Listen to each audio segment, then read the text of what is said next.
Hello everyone, आप सब कैसे हैं। मैं उम्मीद करता हूं कि बहुत अच्छे होंगे और अपनी पढ़ाई को बहुत अच्छे से कर रहे होंगे। मैं Akash Kumar Badana ICT virtual classroom में आपका बहुत बहुत स्वागत करता हूं मेरे प्यारे बच्चों।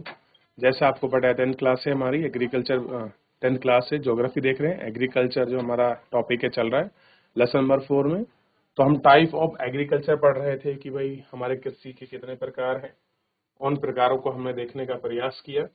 जैसे हमने पढ़ा कृषि में आपका आरंभिक जीवन निर्वाह कृषि, और आरंभिक जीवन निर्वाह कृषि के बाद हमने कमर्शियल एग्रीकल्चर को पढ़ा, और इसमें हमने उसके साथ गहन जीविका कृषि के विषय में पढ़ा। तो हमने कॉफी वगैरह, गन्ना, इन सब चीजों को हमने देख लिया था। क्लियर है। और सहस्य कृषि के रूप में हमने पढ़ा। यहाँ तक हम इतना आपका पढ़ चुके थे, और ये सब हमने देख लिया था कि कहाँ कहाँ पर खरीफ की फसल है, कौन कौन सी आपकी रबी की फसल है, किस प्रकार की फसलें बोई जाती हैं, कैसे कैसे एक एक करके हमने इनको देखने का और जानने का प्रयास किया।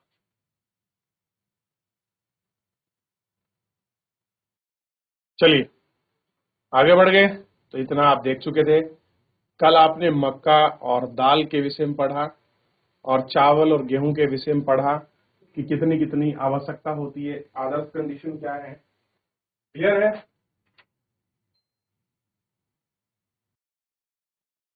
देख लिया।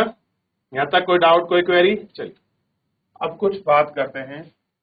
खाद्यान्न के अलावा भी कुछ हमारी ऐसी अन्य क्रॉप्स हैं जिनको हमको देखना चाहिए, जिन पर हमको बात करनी चाहिए। तो खाद्यान्न के अलावा अन्य खाद्य फसलें, जैसे गन्ना उष्ण और उपोष्ण कटिबंधीय फसल है।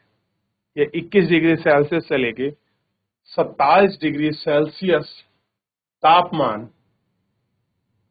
और 75 से 100 सेंटीमीटर वार्षिक वर्षा वाली, 75 से 100 सेंटीमीटर वार्षिक वर्षा वर्षण वाली आर्द्रता जलवायु में बोई जाती है। कम वर्षा वाले प्रदेश में सिंचाई की आवश्यकता होती है।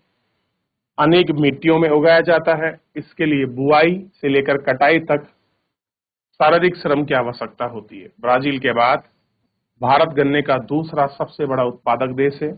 चीनी, गुड़, खंडसारी और शीरा बनाने के काम आता है। उत्तर प्रदेश, महाराष्ट्र, कर्नाटक, तमिलनाडु, आंध्र प्रदेश, तेलंगाना, बिहार, पंजाब, हरियाणा गन्ने के प्रमुख उत्पादक राज्य हैं। तो क्या चाहिए, सबसे पहले ध्यान दीजिए। तो गन्ना बोने के लिए हमको चाहिए, खरीफ की फसल है 21 डिग्री से 27 डिग्री, यानी कि जो टाइम चल रहा है ना आपका, मार्च और अप्रैल का, ये गन्ना बोने का सबसे उचित समय है। और उसके लिए वर्षा कितनी होनी चाहिए आपका, 75 से 100 सेंटीमीटर के आसपास वाली वर्षा हो। क्लियर है। और ये सारे क्षेत्रों को हम इसमें देख सकते। क्लियर है। ताकि वर्षा कितनी चाहिए और कितना कितना जो एक नेचुरल कंडीशन है वो होनी चाहिए गन्ने के लिए।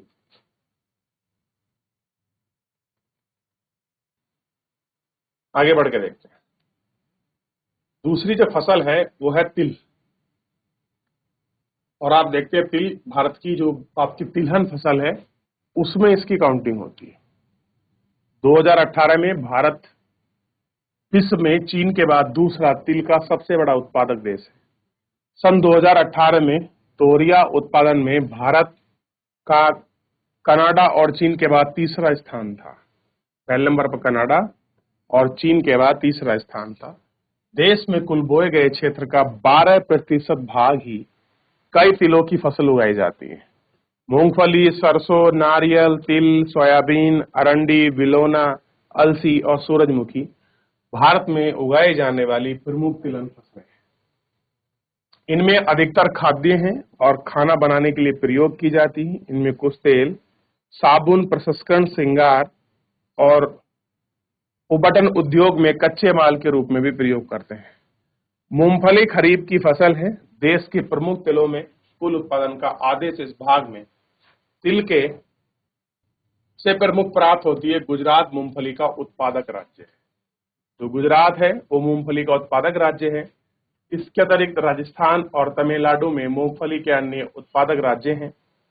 अलसी और सरसों रबी की फसलें हैं, और तिल उत्तर भारत में खरीफ की फसल है।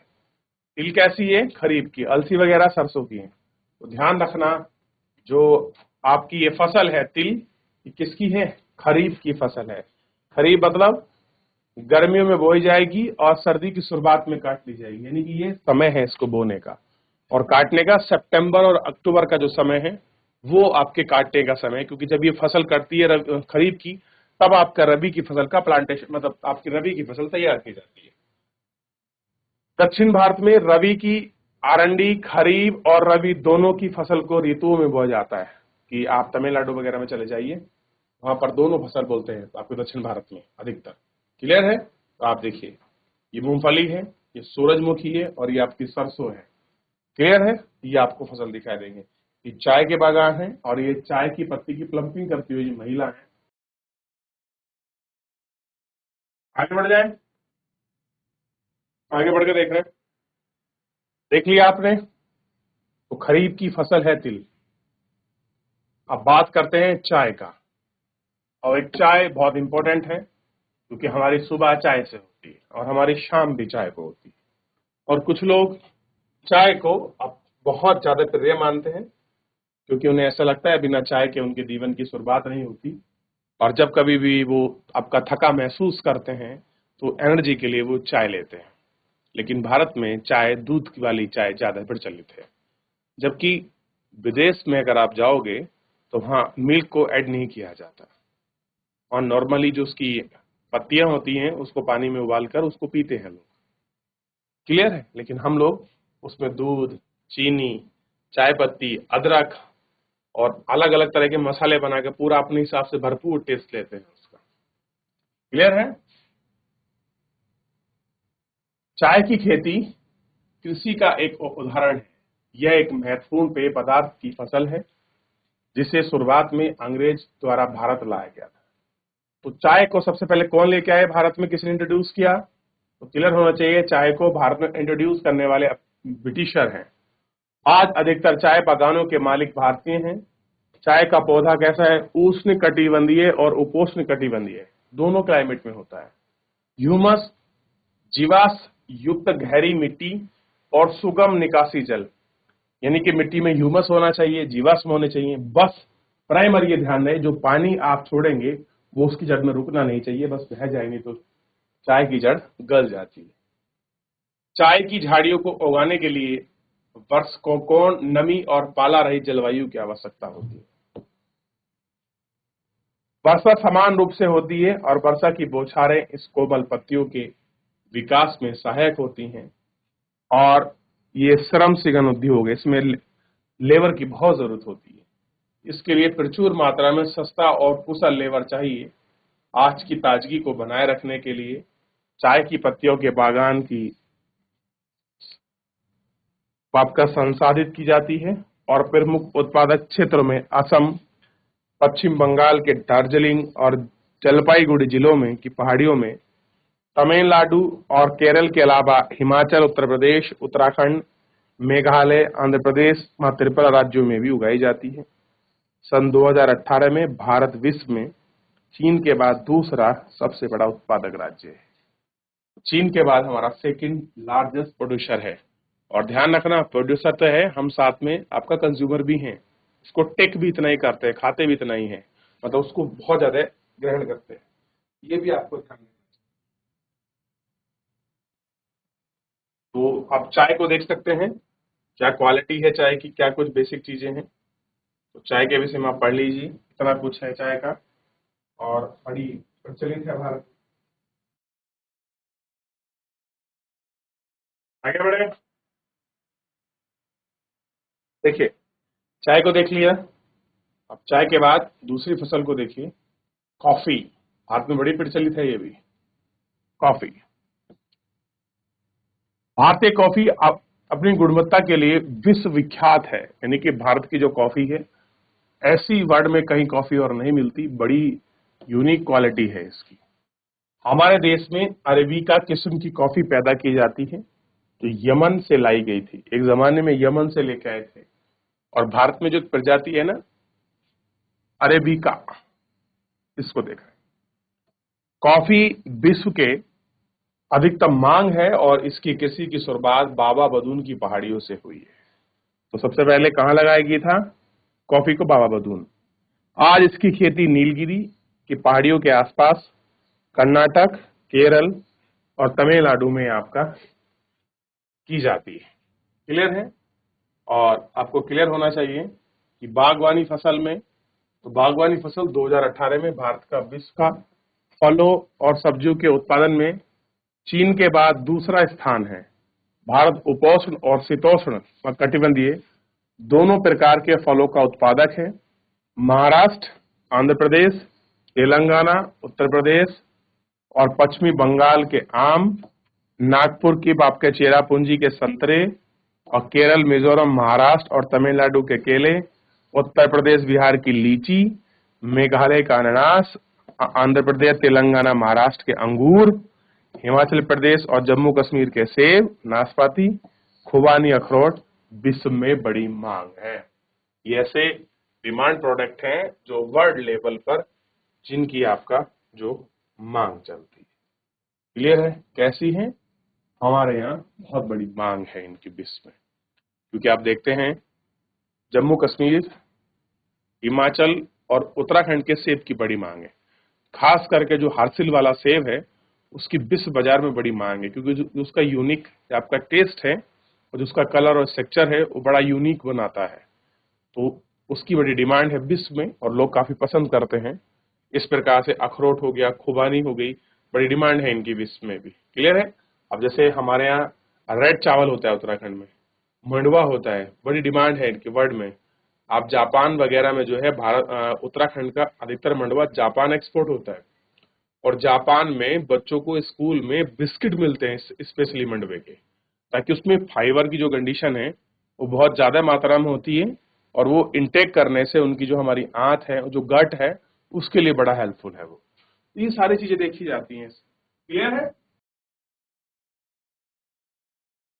आगे बढ़े? चलिए, तो चाय को हमने देख लिया, कॉफी को हमने देख लिया, बागवानी जो कल्चर है हमने इसको देख लिया। देखिए अखरोट वगैरह, अनार वगैरह है। भारत में मटर, फूल गोभी, प्याज, टमाटर, बैंगन का हम लोग प्रमुख उत्पादक स्थान रखते हैं, और सब्जी, कृषि, मटर, फूल गोभी, टमाटर, बैंगन इत्यादि जो है हमारे यहाँ बड़ी अच्छी मात्रा में उगाए जाते हैं। बात कर रहे हैं रबड़ की, तो रबड़ भूमध्य रेखीय क्षेत्र की एक फसल है, परंतु विशेष परिस्थितियों में उष्ण और उपोष्ण क्षेत्र में भी उगाई जाती है। 200 सेंटीमीटर से अधिक वर्षा और 25 सेल्सियस से अधिक तापमान वाली नमी और आर्द्रता जलवायु की आवश्यकता होती है। रबड़ एक महत्वपूर्ण कच्चा माल है जो कि उद्योग में प्रयुक्त होता है। मुख्य रूप से केरल, तमिलनाडु, कर्नाटक, अंडमान निकोबार द्वीप समूह, मेघालय और गारो पहाड़ियों में उगाई जाती है। ये जो पहाड़ियां हैं उन सब में आपका उगाई जाती है। क्लियर है? आगे बढ़ जाएं। उन फसलों की सूची बनाओ जो रबड़ से बनाई जाती है। रेशेदार फसलों की बात करते हैं।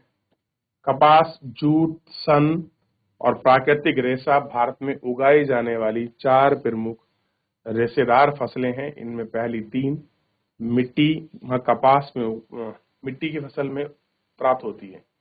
चौथा है रेशा जो कीड़े के कोकून से प्राप्त होता है। क्लियर है?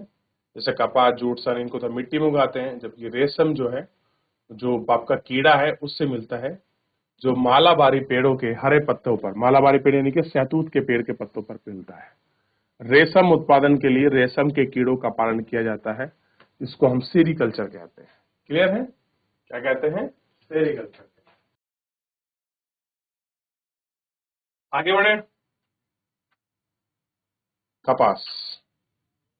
भारत को कपास के मूल स्थान माना जाता है। जो कपास है ये भारत का जो है मूल पौधा है, यानी ये भारत में उगा था।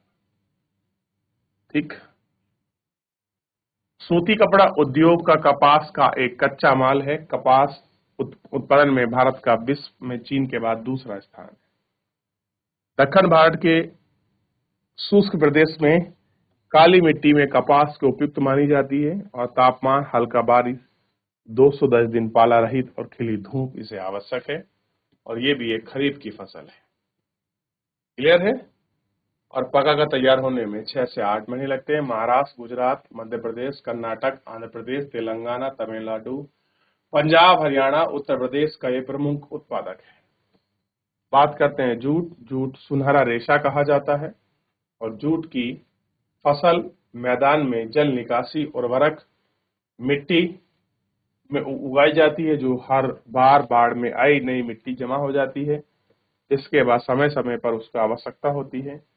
पश्चिम बंगाल, बिहार और असम, उड़ीसा तथा मेघालय में जूट के मुख्य उत्पादक राज्य हैं। इसका प्रयोग बोरियां, चटाई, रस्सियां, तंतु और धागे, गलीचे और दूसरे दस्तकारी वस्तु बनाने में किया जाता है। इसकी लागत, कृत्रिम पैकिंग और विशेषकर नायलॉन की कीमत होने के कारण बाजार में इसकी मांग काफी कम हो रही है। ऐसी हो रही है जो बाजार है, नायलॉन वगैरह जैसे आया है, तब से आपका नेचुरल जो आपकी चीजें हैं उनका मांग थोड़ा सा घट गया है, या मांग कह सकते हैं गिर गई है नेचुरल चीजों की। चलिए, तो मेरे प्यारे बच्चों, फिलहाल आज के लिए इतना ही। आप लोग एक बार घर जाकर पूरे चैप्टर को रिवीजन करिए, अच्छे से पढ़िए। कोई डाउट, कोई क्वेरी रहता है तो हम लोग उसको नेक्स्ट लेक्चर में लेंगे। धन्यवाद।